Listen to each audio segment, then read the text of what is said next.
بنای خۆی گەورە بەڕێزان سەلامی خۆی گەورەتان لێبێت خوشحاڵم ئەو جارش بەدیاری ئەوەی بەڕێز خۆشەویست شاد دەبمەوە لە وانەیەکی دیکە لە وانەکانی مافەکانی لایەنەکانی هاوسەرگیری. خۆشەویستان دیارە وانەی ڕابردوودا باسی مافەکانی ژنمان کرد بەسەر مێردەوە و ئاماژەمان بزربەی مافەکان کرد. کەمێک لەو مافانە کەمەوە ئاماژان پێ دەکەین ئەجینا وانەیە ئەو ڕەمان دەربارەی مافەکانی پیاوە بەسەر خێزان و بەسەر هاوسەرەکەیەوە. یەکێک لەو مافانەی کە لە دەرسی ڕابردوودا یاخۆ لە دیدای ڕابردوودا ئاماژەمان پێ کردووە بەڵام بەتایبەت باسمان نەکرد بریتیە لەوەی کە لەسەر پیا و پێویستە کە خێزانەکەی تەنگاتاو نەکا بە هەڵسوکەوت و بە ئاکارەکانی چ بە قسە بێ یاخۆ بە کردار بێ یاخود بە هەر شێوازێک لە شێوازەکان بێت. خی گەورە لەو بارەوە دەفەرمێ وەلا تمسكوهن ضرارا لتعتدوا، دەفەرمێ ڕوو لە مێردەکان دەکا لە پیاوەکان دەکا ئێوە خێزانەکانتان لەژێر دەستی خۆتاندا قەتیز مەهێڵن و مایان هێڵنەوە بۆی کە ئازاریان پێ بگێنن بۆی تەماع لە ماڵیان بکەن یاخود لە بەرمارەیەکان یاخود لەبەر هەر شتێک لە لای خۆتان دایان هێڵنەوە مافەکانیان پێ نادەن و ئەوەش تەجاوزکردنەوە سەر مافی هاوسەران و خی گەورە بە نەسی ئاەتی قورئانی پیرۆز نەهی لێ کردو ئەو کەسانەشی ناوزەت کردووە کە ئەو کەسانێک کە ئەو جۆرە هەڵسوکەوتە دەربارەی بەرامبەر خێزانەکانیان دەکەن ئەوە زوڵم لە نەفسی خۆشیان دەکەن و زوڵم لەوانش دەکەن. دیارە هەر کەسێک کە زوڵمکە خی گەورە ئەو سەرپێچەی بەبێ سزا و بەبێ لە پێچینەوە بەسەریدا باز نادات. بۆیە ئێستا زۆر کەس هەیە خێزانەکەی لەسەر دەستی خۆی لەژێر دەستی خۆیدا هێشتوتەوە بەڵام نە بە شێوەی هەڵسوکەوت و مامەڵەی ڕۆژانەی بە شێوەیەکی موسڵمانانەی و بە شێوەی هاوسەرێکە کە مافەکانی شەرعی ڕەچاو دەکات لە مامەڵەکانیدا و تەنانەت نەمافە مادیەکانیشی وەکو پێی جێبەجێ دەکات. ئەوەش هەر لە کۆنەوە هەبووە، یعنی خی گەورە دەربارەی ئەو کەسان دەفەرمێ یاخود خێزانەکانتان بە شێوەیەکی ڕێک و پێک و بە شێوەیەکی شەرعی لە لای خۆتان بهێڵنەوە یاخود بەرەڵا بکەن بە ڕێگای خۆیان ببین. خۆشەویستانێکێکی دیکە لەو مافانەی کە زیاتر وەک مافی پیا و باز دەکرێت بەسەر مافی ژنەوە بەڵام لە ڕاستیدا ژنانیش ئەو مافانەیە کە بریتێ لە مافی یعفاف یعنی سەرجەییکردن، یعنی سەرجەییکردن هەر وەکو چۆن مافی پیاوە بەسەر خێزانەکەیەوە بە هەمان شێوە مافی خێزانیشە بەسەر پیاوەکەیەوە. خی گەورە لەو بارەوە دەفەرمێ نساؤکم حرث لكم فأتوا حرثكم أنى شئتم. وهروەها لە یەکێک لە ڕیواتەکاندا کە بۆ پێغەمبەریان گێڕاوە عەلەیهی السەڵات وەسەلام کە عەبدوڵڵای کوڕی عومەر بە شەو هەر خەریکی شەو نوێژە و بە ڕۆژ هەر بە ڕۆژوێ و پێغەمبەری خوا صلی الله عليه وسلم لێی پێچاوە فەرمووی یا عەبد الله ألم أخبر أنك تصوم النهار وتقوم الليل؟ وەکو بڵێ ئایا عەبدوڵڵا ئارە ڕاستە من بیستمەتەوە کە توو بە شەوێ هەر خەریکی شەو نوێژانی بە ڕۆژەش هەر خەریکی ڕۆژوو گرتنی؟ قال بلى يا رسول الله. والله أي پێغەمبەری خوا. قال فلا تفعل. فەرمی ئەوە مەکە، ئێمە ئەومان ئەمر پێ نەکراوە کە بە شەو بەردەوام خەریکی شەو نوێژکردن بین و بە ڕۆژش بە ڕۆژوو بین. فەرمووی صم وأفطر وقم ونم، فەرمووی هەندێک ڕۆژان بە ڕۆژوو بە و هەندێک ڕۆژان بە ڕۆژوو مەبە، هەندێک کات بن و هەندێک کات نوێژ بکە و قیام بکە. فإن لجسدك عليك حقا، چونکە جەستەت مافی بەسەرتەوە هەیە کە بیپارێزی بە خواردن و بە نووسن و بە ئیسراحەتکردن. وإن لعينيك عليك حقا، چاوەکانیش مافیان بەسەرتەوە هەیە کە خەوی و ئیسراحەتیان پێ بدەی. مەبەستمان ئەو فەقرەی ئەخیرە فەرمی وإن لزوجك عليك حقا. و هەروەها خێزانەکەشت مافی بەسەرتەوە هەیە کە خێزانی تۆیە کە ژنی تۆیە کە هاوسەری تۆیە بۆ ئەوەی کە سەرجەیی لەگەڵ بکەی و ئەو غەریزە سروشتێ و ئەو پێداویستێ و حاجە سروشتێ جنسی کە هەیەی دابینی بکەی و جێبەجێ بکەی بە شێوەیەکی ڕێکوپێک و شەرعی. وقم ونم إلى آخره. دیارە ئەو مافە خۆشەویستان مافێکی هاوبەشە لەوانەیە لە وانەی هەفتەی داهاتووش دابینەوە سەری تەفاسیلی باسکەین داخۆ ئەندازەکەی چۆنە و چۆن نیە و تا کوێ واجبە و تا کوێ واجب نییە. بەڵام لێرەدا بەس لەوەندەمە ئاماژە پێکرد کە وا تێنەگەین کە مەسەلەی مافی سەرجەیی بەس مافێکە بۆ پیاوان بەسەر ژنەکانەوە بەڵکو مافێکی واجبە بۆ ژنەکان بەسەر پیاوانەوە. مافێکی دیکە کە کەمتر وا هەیە مێردەکان هاوسەرەکان بپڕژێنە سەری ئەویش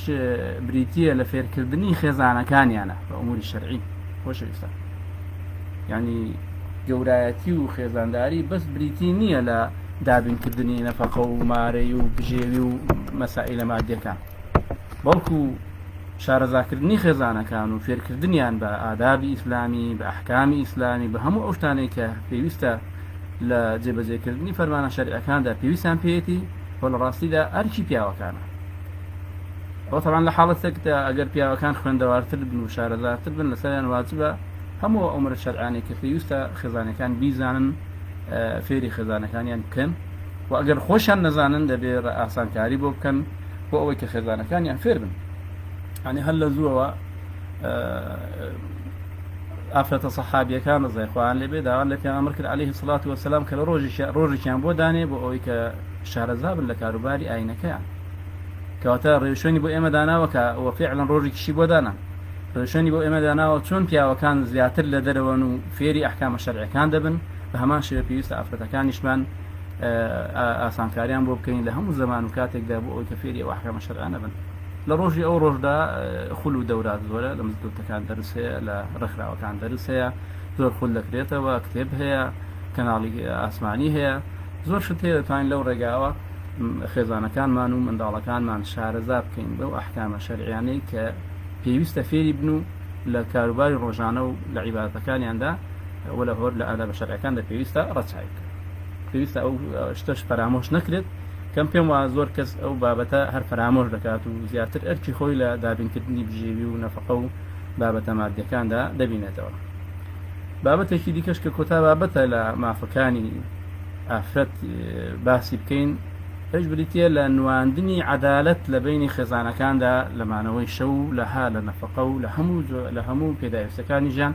بۆ کەسێک کە زیاتر لە خێزانێکی هەیە یعنی بۆ ئەو کەسانی کە زیاتر لە خێزانێکیان هەیە دیارەخوای گەورە بەو مەرجە ڕێگای داوە کە ئینسان عەدالەت بنوێنێت کە ئینسان دووژن بێنێ یاخود زیاتر لە دووژن بێنێت کە عەدالەت بنوێنێت وإن خفتم ألا تعدلوا فواحدة أو ما ملكت أيمانكم کەواتە هەر کەسێک کە تەنانەت مەترسی ئەوەی هەیە کە عەدالەت نانوێنی لە بینی خێزانەکانیدا پێویستە تەنها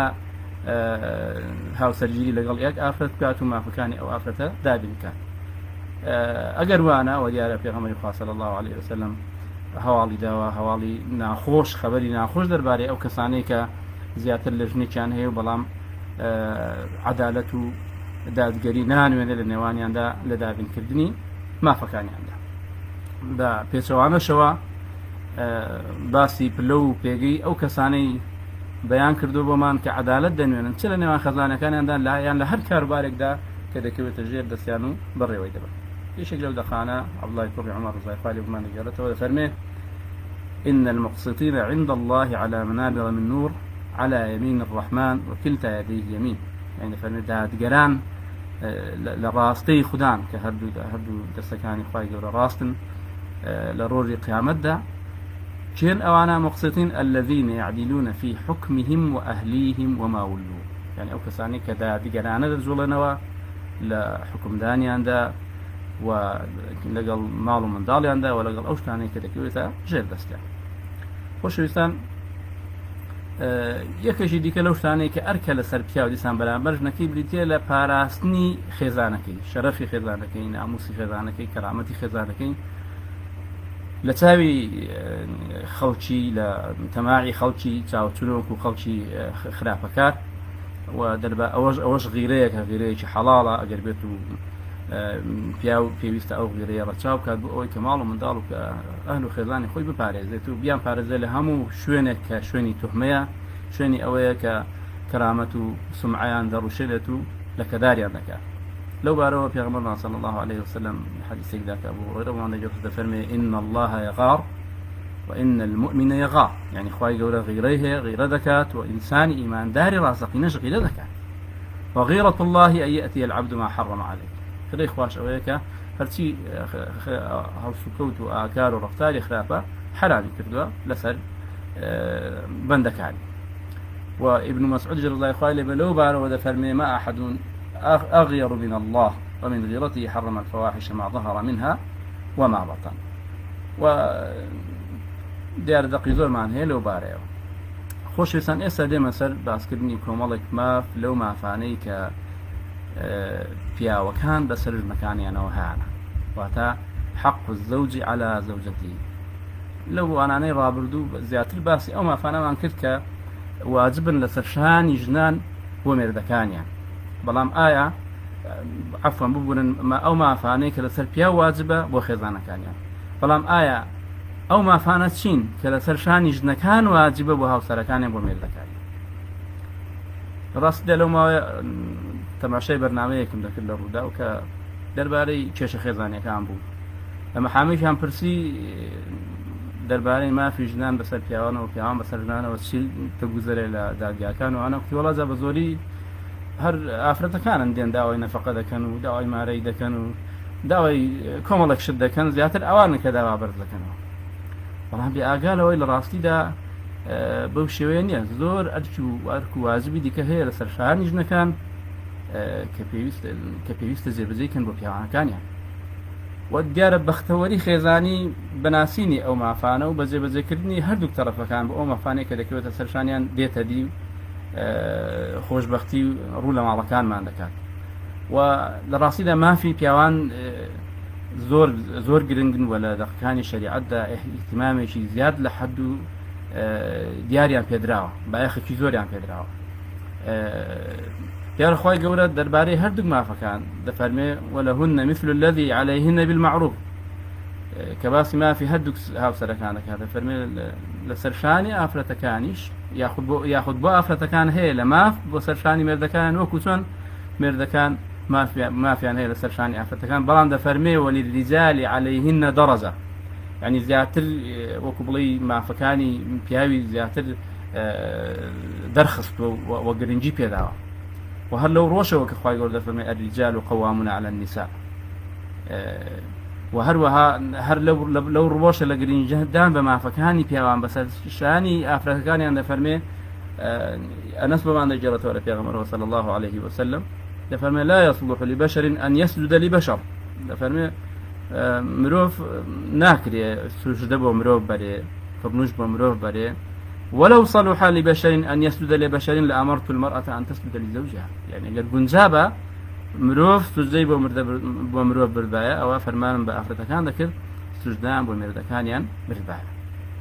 ولا الروايات شدي كذا هل درباري جرينجي أو ما فانا يشكل أفرتكان ده أولي بيغمر في بيغمر إخوائي أمش قاريم كا بيغمر صلى الله عليه وسلم فرمي أذات بعل أنت فرمي مردت هي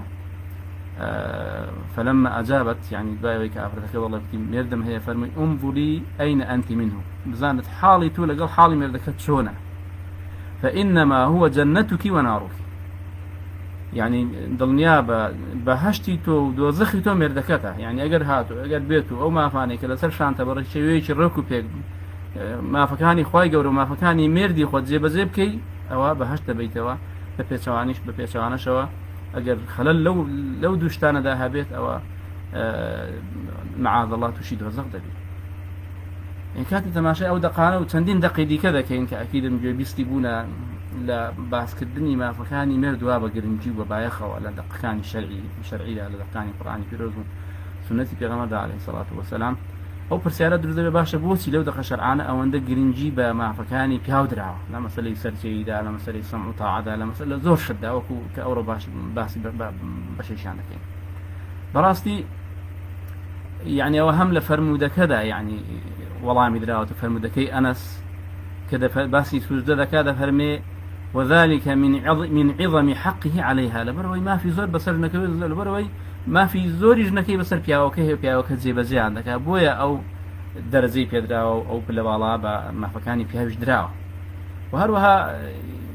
أشكرا يعني أو هم ما فهم الدياني كبسر شاني بياوي وبو خزانكي وبمضالكاني راسيش تشي كمية يعني كسي يك برداغ أمانوية دا سباسي دكي برويشي خوش سير ما عندك رويشي خوش ما عندك سباسي دكين أجر روجك دعوتك ما أمك سباسي دكين أدي أجر همو روجك كسي خواردمان بيبدا هرتش بدا يفتيجان معنا في مامدا أكيد أو هذا كأما أو كسر فضلي زور بسلمان أو فضل بزاني سأل دكان الشرعي دكاتك كباسي بيجي دايك وباوك دكري دبينين يكشك هذا بلاك يا غمري صلى الله عليه وسلم فرمي من ياخذ من أولى الناس بحسن صحابتي، أو كما قال النبي صلى الله عليه وسلم. شيء شايستترين كسا كمن تحكي لقب كم فرميتي فرمي أمك، جاري دوم فرمي أمك، جاري دوم فرمي، جاري سيم فرمي باوك. بوتي خواهي قورا أولا فضلي دايشي داوا بسر إنسانا ولا بروي زوري بيوم عاد بيه، لبروي زور توشي زحمتنا راحتي دبي للريبة خيم كردني أو من دارا دا بهمان شوش راسي دا بياوان لشريعتي إسلامي دا زور بخزانة كان يوم عندون أو بياواني فعلا يعني ريشنا شريعة كان جبجة كان أرك الشريعة كان وكو خوان جبجة كان يعني هموش يعني أن لبناوي جنا كان يعني من دارا كان يعني دا بوي مادام أوان أو هم أركده كيشن و هل ما ري رابيدا ولا هتا نفقي دائم هتا جيان هي هتا دمرن تناد افراد اجد والله ما نديش بنا نفقي لسرنيا الى مقابل او دا يعني بيوستا يعني بيجيك بو بياو دا بنديت ورزق بو بياو دا بنديت يعني فضيليك بو بياو دا بنديت ك بيبزان ديتو او بيجو او بلا دا بياو بو او والله او برساري زاي شغله ما فسرت شكاني بياو ياخذ ميت بسر جنة ولا راسي ذاك همو ما فكان دتوين بلين لا أو ما فدا كودا بنوا بريتيل لحقي قوامة، يعني حقي مشور خوري وحقي قصر ويشتوي لنا ومالضة حقي جوري لمالضة لراسي ذا كمثلي سمع طاعش لنا خوي دقري كاتك سمع طاعشها بجراليه أفرتها ببوبياو كواتا أو جورتين ما فكا للآن خواوا للآن في غمر ودردي خال لسر بوبياو دان دابي لسر شاني خزانة كانيا. وخواي قوله بنص آيات دفرمي الرجال قوامون على النساء، دفرمي بياوان مشور خوري جنانا ياخذ قولا لماردا لسر مكان قسان درابة سر خزانة كان ياندا كارو بارج مكان يانو مالو من دالي خوان جيب جدك وبوتي وايا خواي قوله بوتش السبب بياواني كردوه بقوله لمالدا طبعا مال وحديك دو وظيفة كذا وظيفة بيا ووظيفة يجن يعني كاروباري جياني خوش وناخوش ديتره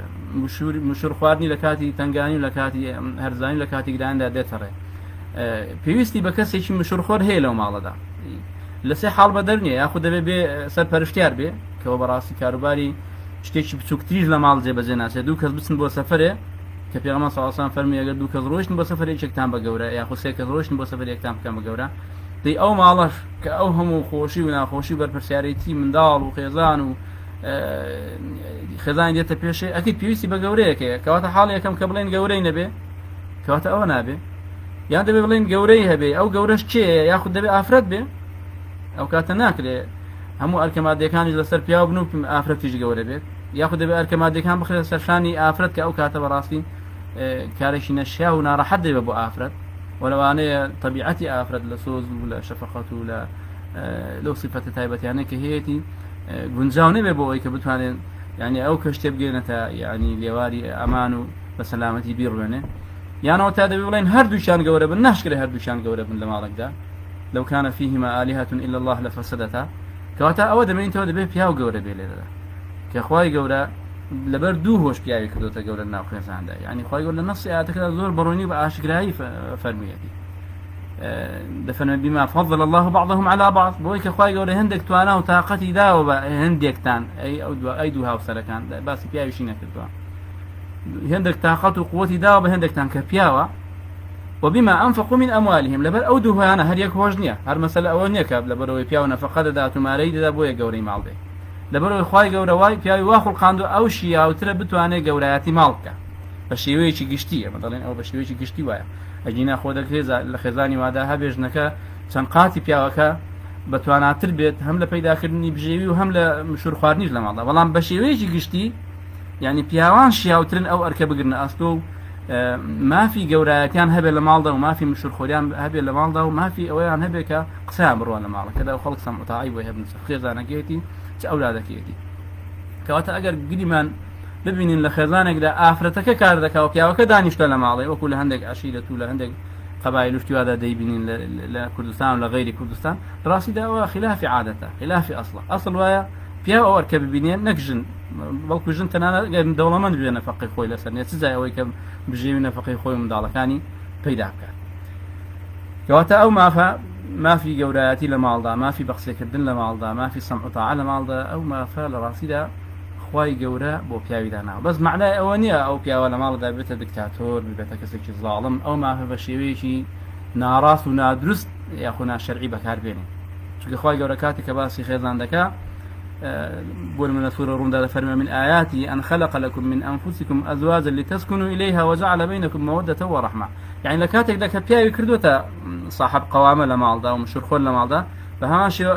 بيدي شيء هنا منه كأساسي جيانيها وسريتي لسر أساسي مودة ورحمة وريض وخوشويستي وبربرشارتي وجيانيها وبشا كواتا ما بس أوانية بو أوي كبتا زبروتي خوي بنوينيت وديكتاتوريات بنوينيت ده صلاتي خوي بس المال ومن دار كان ده بوشي وأوكا إمام رازي ده فرمي مسألة جوراتي بيا ولا مال ده وكو جوري ولاته وخلشي ديكيوا يعني جورا لراسي جوراتي هلا جوري ولاته وهذا قاعد جوري مال الإسلام ده هذا قاعد قاعدة في زيش مثلا تشريف نية تكليفة كواتا جوراتي بياوش ليرة تكليفة يعني أركب برسيارتي كورستريلا سرشاني بويا وكو شون يعني جورا دبيت سلا بالرواندي خلق ده أو يبكى وخلقش بقصيبك بهمان شو جوري ماليش ميرديف لمالدا بيوستا أوي كلا بالرواندي خيزانكي من دالك هاي ده أو يبكاتو أوانش لو بابته ده بقصيبك وأقدار بالمسألة السمع وطاعة جورا بسكاتي الإسلام ده بس لشتي تشاق ده يعني طاعته بقصي كردن لشتي شرعي ده إنما الطاعة في المعروف ولا بيغمر صلى الله عليه وسلم جراه وتوا لا طاعة لمخلوق في معصية الخالق يعني طاعة بوهيز كردنيا جورالي كردن بوهيز مخلوق يجنيا لشتك ده كبه شرعي به تهل جوري وراته بلاته وره هذا جاته سروش خيزانه كواتا مادام جوراتي بيا ولا ماله مقيد ببوي كتنها لشتي شرعي ده به تشتكي كذا تشت خرابي كذا كخيزان لجوي مردكي ولا جوي هاوسركي ده بتو فرمانه كاني جيبك كواتا تنالد نقطعي جوري ولا طاعتي دايكو باوكيش هلا لما المعروف ولا شيء شرعي ده وإن جاهداك على أن تشرك بما ليس لك به علم فلا تطعهما فيقول ده فرمي أجر دايك وباوك دبيستان بولاش تك بانجد كان وهول ذن لقلب بوي كتب شريك بخوا بيدا بك ياخذ هرتك دي كي بشر شيء لسر قياس ذكر فلا تطعهما وصاحبهما في الدنيا معروفة بهماشو خواي قولة تناند نكر أوان ده يعني كاتل آياتي بيعت كاتل بيغمر صلى الله عليه وسلم بيعتي لآفرتان بيعة النساء بيعتي لآفرتان وقل يشكل دقا ولا يعصينك في معروف بيمانها اللي هو بقرك لا ساكة ولا ساكة كاريدا سبي سنك أخو بيغمر صلى الله عليه وسلم حاشا قد فرمان بشتيناك كمعروفنا بي أخو الشرعين بي والله بوي أما تيبقينا وآماجيك بوي أما كبو بيغمر خو أو قلت رابي كم ملكسي كردنو بقسي كردن لشتي شرعي دايا أدي ببو إيما أكيد هر لشتي شرعي داو لا هشتي كي ديكي بشرعي دانيا بويا لهرشتێکی شەرعی دایە کە لە هەر مافێک کە شەرع بۆ پیاوانی داناوە بەسەر ژنانەوە لەسەر ژنان واجبە بە قسەی بکەن بەڵام هەر کاتێک شتێکی بێ شەرعی بوو ئەوە ئافرەتان دەتوانن بە قسەی مردەکانیان نەکەن لێرەدا بۆ نمونە ئەگەر پیاوی وا هەیە بەداخەوە عندەوانەیە زۆر کە لە خێزانەکەی کە بچێتەوە لەگەڵ پیاوی نامەحرەم کە بچێت لەگەڵ پیاوی نامەحرەم دابنیشێ کە لەوانەیە بەرگێکی وا بپۆشێ کە بەرگێکی شەرعی نەبێ کە بشيوك تصرف لجوانكاري خوي دابكا كلواني بشرعي نبيت يعني لوانته انسان افرد بويه بقصينك ياخذ تناد لما سلي كاروباري شرعي وسرجيش دا چند رجاش نا شرعيهن هر كاتك بياو ولا كاتك دا كسرجينا شرعي بو ياخذ بشيوك دا سرجيك لك او سرجينا شرعي بو دكريو افرد بقصي او افرد بقصي او بياوي نكا كواتا او فرمان برداري كردنو او ملكسي كردني افرد بو بياوان كبا آياتي قوامه وسربرتي بياو تشريع كراوه تنها لسنوري بابة شرعية كان وبابة مشروع كان ده جاي دبيته لدرو شرع به الشيء هيس كسيك مكلفني بقصي هيس كسيك كانوا منجلو بابا انا زورا عائشة رضي الله عنها ما نجرت هذا فرمي افرتي انصاري هذا بلاي پیغمبر صلى الله عليه وسلم فرمي سكن بشو داوا جار سري خريج وتوشي روتانا او اوانه بيت ايا اصيلها مردكي داوای کردو که پرچی دیکی لسردانین و پرچی کی وجودکین پیغمبر خاص اصلا فرمی لعن الله الواصل والمستوصله هرسن مردكي داوای لجنکی کردو بوشتیش به ظاهری مصلحتیشا بلام اوش تکنهی لکراوا پیغمبر خاص اصلا فرمی با خیزانکت تو کتکت بقسی پیاوی خیزانکت مکن چون که اوشتکی به شرعیه به همان شو ولا حشتش دی کدا خوش بسان طبعا وكو بتم طاعت زور بوار دقريتها وإيش لو بواراني كزور تيدا تأكيد دبته أو قضية مسألة سرجية يعني ولو بارو زور دقي هرش عاميس هاتن بون منا أبو هريرة بما عند جرته وك في صلى الله عليه وسلم فرميتي إذا دعا الرجل امرأته إلى فراشه فأبت أن تجيء لعنتها الملائكة دفرمي كاتك بياو داوال خزانة كيدا كاتك بو سرجي وبلان بقسيناك ولا رواياتك دفرمي فبات غضبان عليها وبطوريدا نويت دفرمي في الشكان نفريني ليدك وفي صلى الله عليه وسلم لو بار فرمي لا تصوم المرأة وزوجها شاهد يوما من غير شهر رمضان إلا بإذنه يعني أفرد بورا قلتن لسرجي مردكي تناند لغير رمضان دا ولا غير الرجوع تبدا تناند بإذن مردكي تناند بروجوج نابت بلان أو هرش قورانا كأولاني قلتوها بوهم كسا دخيل راسي دا لسان مقيدة بوي كمسألة عزلي تيرانا جنا حركاتك عزل هبو الرجال لو اشتانا دقيقة مثلا بقول منو آفرته لكاتي بين وجدايا أو آفرته نخوشة أو كآفرته لكاتي حالته دروني أو تودايا كآمدنيا بو سرجي كواتا أو هرشانة أو كسانة ناقلته بل كتنها أو كسانة دقيقته وكهج عزلي شان نبت حكمتك الشيء ويتونك يعني اگر افراد جوابی مردکی خوینه داته ولو بابته لو انا اشتی به شرعی رو بدا لو انا او پیا اشتی دیگه به خیال دا اشتی به شرعی لو انا خوش بيسين لو انا عندك كم بيته لو انا سر پیش بو فساد و اشتی خراب و خوش بيستاني كشي دي طبعا لو انا زارش كبيته وري معلم فيها وبشكان كذا زي ما في سرجي وشونيتي واندازكي وتنزار الى اخره او ده بيت اشتكي هاوبش لان وان جنو بياودا یەکێکی دیکە خۆشەویستان لە مافەکان بریتێ لەوەی کە بەو اعتیبارەی کە زیاتر مرد لە دەرەوەی ماڵە و ژنیش بە زۆری لە ناوەی ماڵە یعنی کەسێک لەوانەیە پرسیار کە وڵە زاخۆ ئێستا فەرقی نییە تا ژن و پیا هەردوو جەمبەیەکەوە لە دائیرە و موچە خۆردن و لە کۆمپانیان و لە کوێ و لە کوێن بەڵام ئەو شریعەتە خۆشەویستان من زۆر جار دووبارەم کردوێتەوە لە قسەکانمدا ئەو شریعەتە بۆ ڕۆژێک و دوو ڕۆژ نەهاتووە بۆ کاتانە نەهاتووە کە ئافرەتیش موچە خۆرە بۆ کاتی وا هاتووە کە نەک ئافرەت پیاویش موچەی نییە بۆ کاتی وا هاتووە کە بەردەوام پیا و لە دەرێ یان خەریکی کوشت و کاڵە یان خەریکی ڕاوشکارە یان خەریکی کار و کەسابەتە یان خەریکی هرێکاریە یان لە کۆمپانیایە ئیش دەکات بۆ شوێنێک بۆ کاتێک هاتووە موچە هەبێ یاخود نەبێ بەڵام ئەسڵ وایە پیا و زیاتر لە دەرەوەی ئافرەت لە ژوورەوە کە ئافرەت لە ماڵەوەیە ئەرکی چێ لە ماڵەوە خوای گەورە دەربارەی ئافرەت و ئەرکی ئافرەت دەفەرمێ دەفەرمێ فالصالحات قانتات حافظات للغيب يعني دەفەرمێ ئافرەتی چاک و پاکیزە ئەو کەسانن کە ملکەچن ئیطاعی خوا و ئیطاعی مردەکانیان دەکەن و سنوورەکانی خوا و سنوورەکانی مافەکانی مردەکانیان دەپارێزن لە کاتێک کە مردەکانیان لە ماڵەوەنی کەواتە ئەرچی ئافرەت دەتوانین بڵێین لە کاتی حاضربوونی مردەکانیان ئەوەیە کە ملکەچی فەرمانەکانیان بێت لە کاتێش کە مێردەکانیان لە ماڵن بە پێ ئاەتەی حافظات للغیب کاتێک کە مێردەکانیان لە ماڵەوەن ئەوەیە کە مافی مێردەکانیان بپارێزن مافی مێردەکانیان چ لە خۆیاندا لەوەی کە شەرەف و ناموس و شتی خۆیان بپارێزن یاخود لە پاراستنی ماڵ و سامانی مێردەکانیاندا پاراستنی ماڵ و سامانی مێردەکانیاندا كواتا تحفظ نفسها من الفاحشة يعني نفسي خوان دفارز حاشاكم لا فاحشة ولا بأبروي كميرد كان لا سفرة لا دروية دورة إلى آخره وهروها مالي ميرد كان شان دفارزن وكو أمانتك رتابي أو ما فلك وهروها مال بشيويشي قشتي دفارزن في غمر صلى الله عليه وسلم لو بارو دفرمي خير النساء يعني باشترين آفرد شيئا باشترين آفرد إذا نظرت إليها سرتك دفرمي كاتك تو سيري دكي دلخوش دبي بروي قشي وباهتمامي وبخوي وباكو خاواني وبجواني لبردمي تودا وإن أمرتها أطاعتك وكاتك فرماني في دكي ملكسي فرمانا كانت دبي ما بس ميردا وإن غبت عنها حفظتك في مالك ونفسها وكاتك تولى لايني لسفري لدروي لدوري مالي پارێزەرە بۆ خۆی بۆ ئابرووی خۆی کە ئابرووی تۆشە و هەروەها پارێزەری ماڵی تووشە و منداڵەکانی تووشە و بە شێوەیەکی گشتی کەواتە مەسەلەی پاراستنی مرد هەم لە نەفسی خۆیدا و هەم لە ماڵی مرددا و لە منداڵەکانی لە بەرژەوەندەکانی ئەو ماڵی ئەوە ئەرکێکی گەورەی ئافرەتی صالحەیە بەڕاستی ئەوەش نیشانەی ئافرەتی صالحە پێناسی ئافرەتی صالحە فالصالحات قانتات حافظات للغيب يعني ئافرەتی صالحة ئەبەو شێوەیە کەواتە ئەگەر کەسێک وانە بێ دیارە صفەتی ئەو وەصفەی خوای گەورەی بەسەردا جێبەجێ نابێ کە بە صالحات باسی دەکات و هەتا دەربارەی مەسەلەی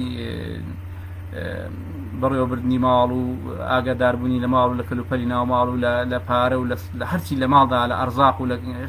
شتەکانی دەبێ ئەمین بێبەستەگانەوە يعني رواياتك دفرمي لا تنفق امرأة شيئا من بيت زوجها إلا بإذن زوجها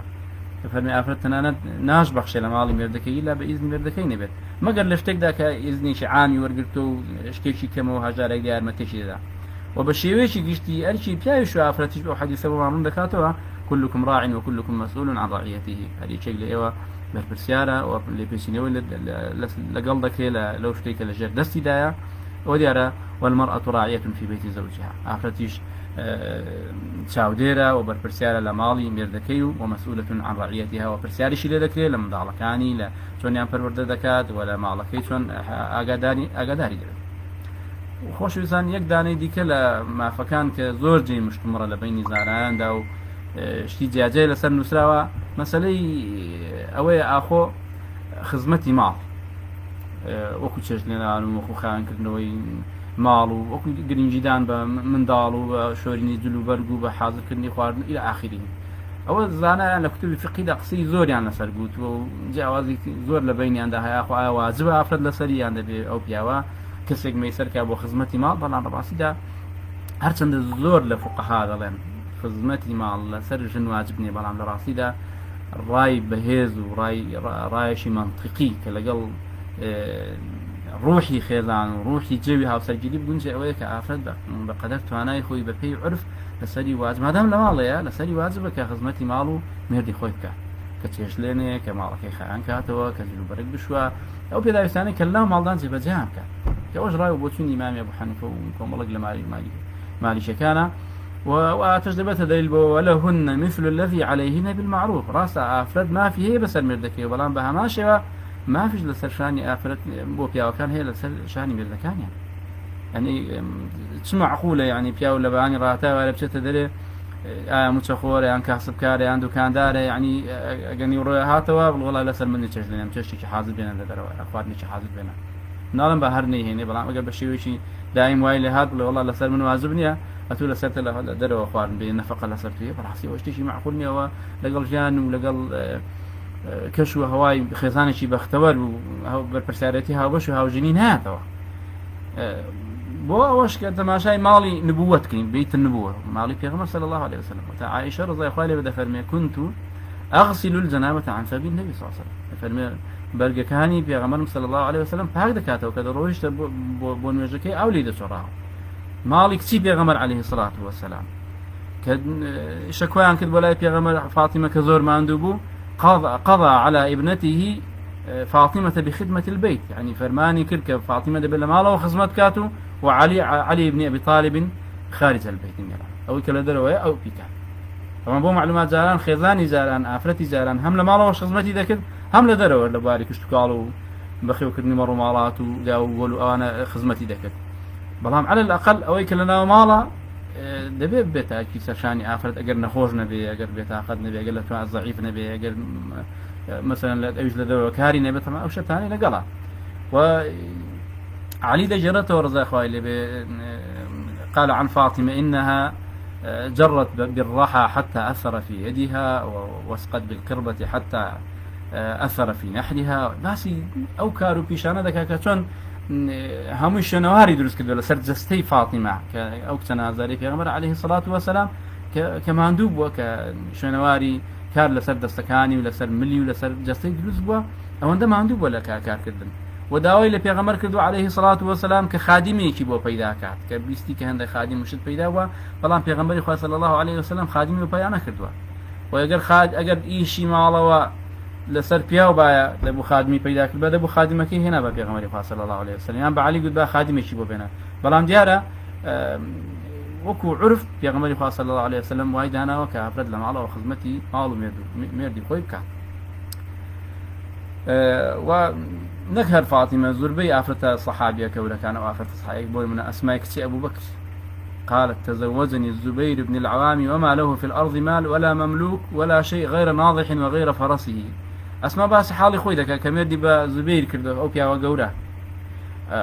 دفرمي أو قائدة مثلا فكنت أعلف فرسه فرمي آليكم بو ولا خكي بو أصبكي دهنا وأستقيل معه وأعوم بو دهنا وأخرز غربه وأدلو وأدلون بو حازد دكر أو صدليك أو شتي بيدن وأعزين وهاويلم دكر وإلى آخره.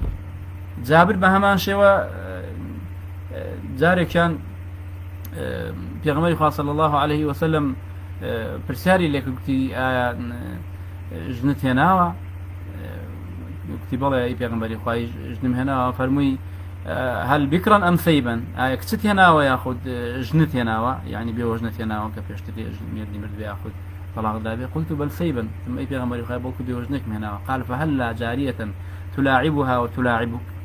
فرمي بوكسيك ندنا بوي قالتو قفو بيكرين وخوشيتان بيك وكربايا فرمي جابر فرميتي فرمي فقلت له يا إن عبد الله يعني ما بس باوشي هلك وترك بنات باوكم مردو تنكتي لدواي خوي بزيهش كرهت أن أجيئهن بمثلهن فيهم خرج نبو كسيش يوق رفيقي وعن بينهم يعني بسوق بينهم بالكم يستمجنيك شارزها بينهم فتزوجت امرأة تقوم عليهن جنك من هنا وكخدمتي وامك كواتا اگر جن خدمتي خوشككاني مردي بكذا بيسون خدمتي مردي نكا وبيغمر صلى الله عليه وسلم تشي فرمي نيغوزا والله خو ولا سريني خدمتي خوشككان كا فرمي قال بارك الله لك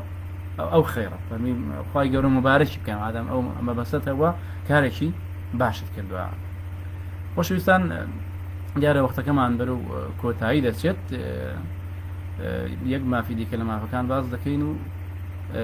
كوتاي بوانا كمان دين اگر كسي سياره هو دتواني سياره كمان ارست بكات يكش ديك لو ما فاني ك پیاو بسرشنی وهي اوه دبيشن مادام پێشتر ڕێک نەکەوتون لەسەر ئەوەی کە کار لە دەرەوە بکات یاخود بمەزرێ إلى آخره دەبێ ئافرەت لە ماڵی مێردی بمێنێتەوە لە ماڵی جێگیر بێ خوای گەورە دەفەرمێ وقرن في بيوتكن بە خێزانەکانی پێغەمبەر عليه الصلاة والسلام و بە هەموو ئافرەتەکانیش دەڵێ نەک هەر بە خێزانەکانیش تەنانەت کەواتە مادام بە ئافرەتان بڵێ لە ماڵەوە بمێننەوە ئەگەر کاری پێویست نەبوو لە دەرەوە ئەکید خێزانیش دەگرێتەوە ژنیش دەگرێتەوە کە لە ماڵەوە دابنیشێت و خەریکی ئیشی خۆی بێ کە ئیشی لە ماڵەوەی مادام موچەخۆر نییە مادام فەرمانبەر نییە مادام ڕێکەوتنیشی پێشوەختانێک ئەو لە دەرەوە بیان لە مادام لەگەڵ مێردەکەی نییە دەبێ وەکو چۆن پیاوەکەی لە دەرەوە خەریکی ئیشکردن و پەیداکردنی بژێوی ژیانە ئەو ئافرەتەش لە ماڵە دانیشێت و خەریکی بەڕێوەبردنی ماڵەکەی بێت وببي إذن نابي مالكي بزيبي الله شكا في صلى الله عليه وسلم لو فرميتي لا يحل لامرأة أن تأذن في بيت زوجها إلا بإذنه ولا تخرج وهو كاره يعني يشتي كذا أنا حديث فرمي حلال نية روانية وهيز آفرتك كالرقابة كسيك ذاك بيت مالكي إلا بإذن مردكي نبي ودرج نسي لكاتك ذاك بينا خوشة كواتا درچون لما علاوة پێویستی بە ئیزنی پیاوە یعنی مەگەر تەنانەت ئەگەر بچێ بۆ ماڵی دایک و باوکیشی یاخۆ بچێ بۆ وسیلەی ڕوحمیش ئەو هەموو پێویستی بە بۆ وەرگرتنی ئیزنی پیاوە بۆی کە لە دەرەوە بۆی کە بچێتە دەرەوە ئەو ئیزنە وەربگرێت تەنانەت بۆ مزگەوت یعنی پێغەمبەر صلی الله عليه وسلم فەرموویەتی إذا استأذنت امرأة أحدكم إلى المسجد فلا يمنعها يعني فەرموویەتی ئەگەر کەسێک لە خێزانەکانتان ئیزنی وەرگرت بچێتە مزگەوت ڕێگای لێ نەگرێت کەواتە بۆ مزگەوتیش دیارە ئیزنی دەبێت کە بۆ مزگەوت ئیزنی بوێ ئەکید بۆ بازاڕی ئیزنی دەوێت بۆ ماڵەکانی دیکەش ئیزنی دەوێت بەڵام یەک ملاحەزە هەیە لێرەدا شتێکی پێی دەگوتری ئیزنی عام لە بینی ژن و مێرددا یعنی خۆ ناکرێت بۆ هەموو شوێنێک هەر ئیزنی لێوەرگێ لە مێردەکەی ئەگەر بۆ ئیش و کاری ڕۆژانەی دەچێتە شوێنێک شتەکانی دەکڕێت یاخود ڕاهاتووە کە دەچێتە ماڵە جیرانێکی نزیک خۆیان کە مێردەکەی پێخۆشیان خزمێکی خۆیان کە مێردەکەی پێ ئاسایە و ڕێگای لێ ناگرێت ئەوە ئاساییە بەڵام ئەگەر گریمان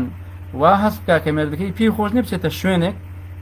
یان تەنانەت ئەگەر بازاڕی ژوێگە پێی خۆش نەبێت دەبێت ئیزنی لێ وەربگرێت و ئاگاداری بکاتەوە بۆ ئەوەی کە ڕێگای بدا بچێ بۆ ئەو شوێنە پێشویستە هەندێک مافی دیکەش ماون بەڵام دیارە کاتەکەمان درەنگە و ئێوەش مادوو بوون لەگەڵ لایڤەکەی ڕابردووش ئەوەی کەماوە هەندێک مافی هاوبەشن لەگەڵ کەمێکی دیکە لەو مافانەی کە مافی پیاون بەسەر شانی خێزانیەوە ئینشاءالله لە دیداری داهاتوودا تاوایان دەکەین و کۆتاییان پێدێنین بۆیە ئەگەر بەڕێزێک لە ئێوەی خۆشەویست پرسیارێک شتێکی هەبێت دەتوانێت پرسیارەکەی بکات و ئەژینە کۆتایی باوانەکەمان دێن و خواحافیزتان لێ دەکەین.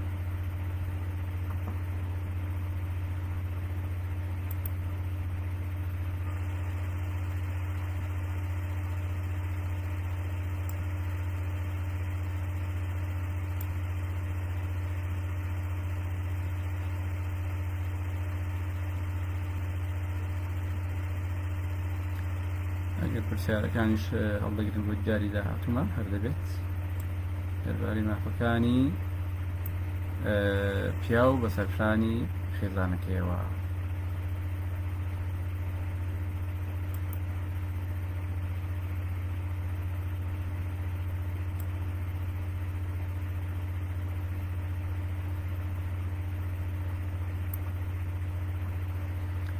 کەواتە دیارە پرسیار نین لەوبارەیەوە،